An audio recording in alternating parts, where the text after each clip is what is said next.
In 2019, a small research team from northern Alberta began a government-funded project to study audio hallucinations in isolated environments.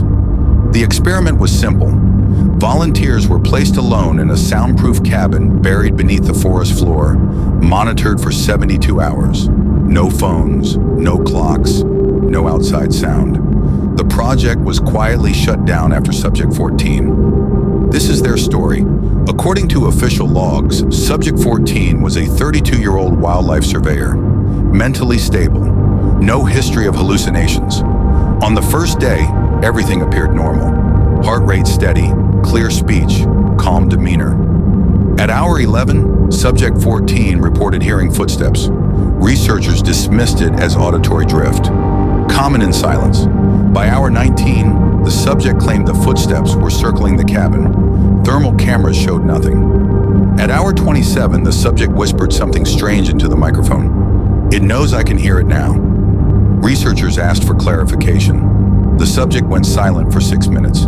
When they spoke again, their voice was quieter and not directed at the researchers. "You don't need to stay outside." At hour 41, breathing patterns changed.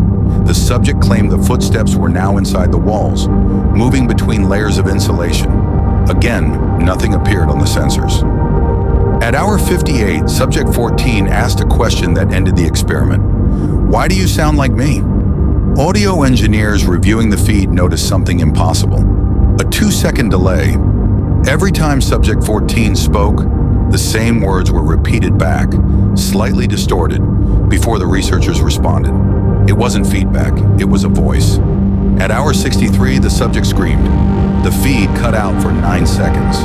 When audio returned, Subject 14 was calm. Too calm. "You can open the door now," they said.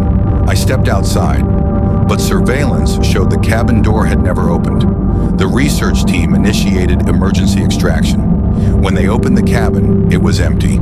No signs of struggle, no body, no exit.